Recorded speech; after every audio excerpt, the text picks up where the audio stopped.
Kendrick Lamar just dropped a new music video with a song titled The Heart Part 5. The first series in the Heart series actually dropped back in 2010. And in this video, he's getting a lot of attention because of the fact that he used deep fakes to present himself as various celebrities who have been in the news, who have passed away in some cases, including Kanye West, who's been in the news, hasn't passed away. You've got O.J. Simpson, Will Smith, Jussie Smollett, Kobe Bryant, and also Nipsey Hussle. And so he's gotten a little bit of backlash for presenting himself as these individuals with these deep fakes and rapping the lyrics from the perspective of these individuals. Some people think that it's a little disrespectful, but I actually think, look, Kendrick Lamar is an incredibly thoughtful artist. His music and the lyrics that go along with it are incredibly meaningful. His first album, I like his music. His first album was my favorite album. And it's one of the greatest examples of storytelling that I think you got to listen to it from the beginning to end. And so I trust him enough to not do this in like a slimy way or in a way that would be disrespectful to the individuals who have passed, like Kobe Bryant and all that.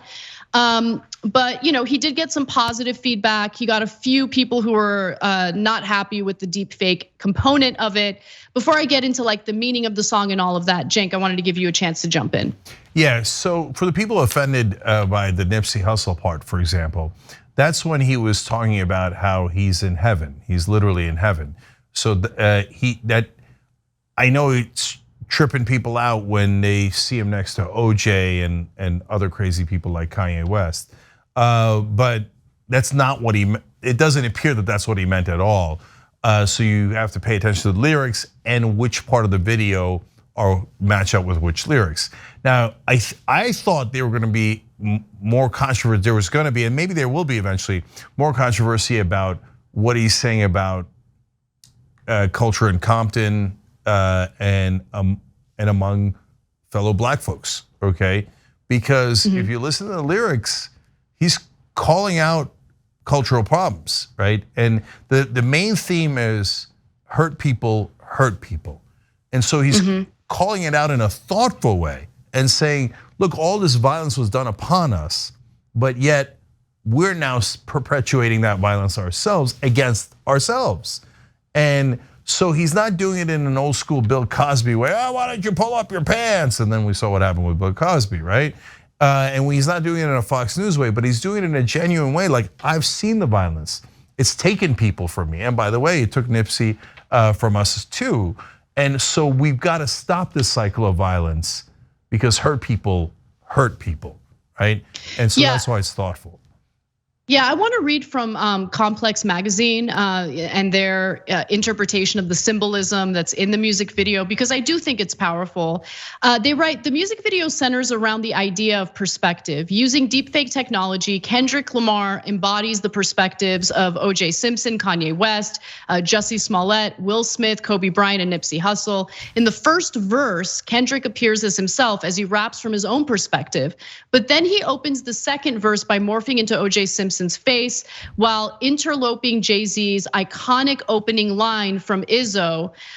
Beyond the symbolism of OJ's rise to fame and fall from grace, there's also a subtle nod to Hove rapping about OJ on The Story of OJ. Kendrick's face morphs into Kanye next as he raps about a bipolar friend who is surrounded by opportunists that might be taking advantage of him. Then he morphs to Jussie Smollett, hinting at the hypocrisy surrounding the controversy of staging a racist, homophobic attack. Kendrick closes the second verse by rapping, in a land where hurt people, calling it culture, from the perspective of Will Smith, who recently faced backlash when he slapped Chris Rock at the Oscars.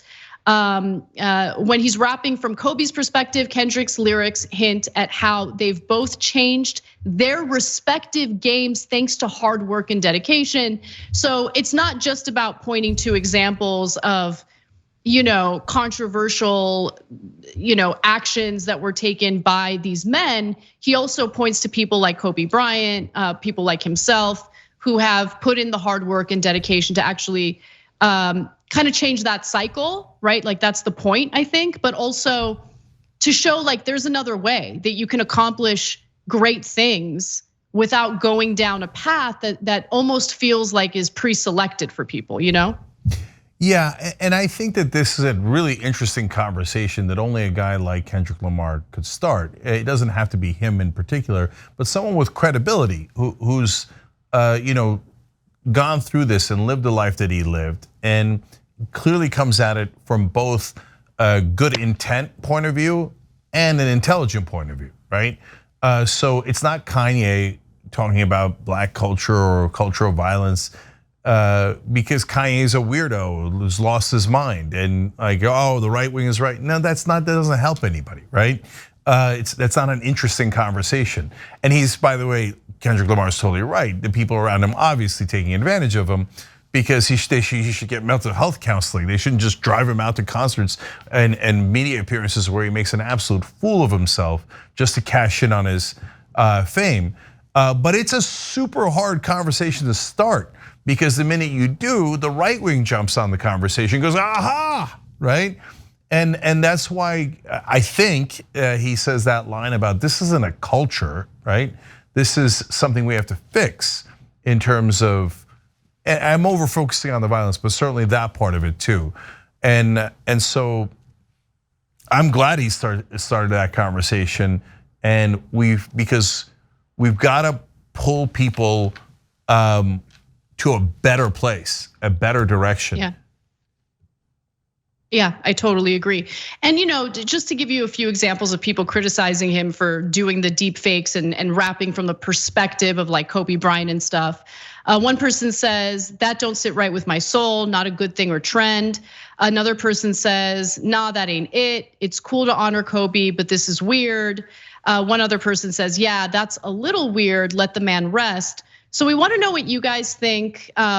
I generally agree with that perspective, but I think that this is an example that it's an exception for me at least. I can't speak for everyone else because there was a point to it. There was a deeper point, an important point, but we wanna know what you guys think. We have a poll about this on our website. Go to tyt.com/polls. The question is, was Kendrick Lamar's use of deepfake in The Heart Part 5 appropriate, yes or no?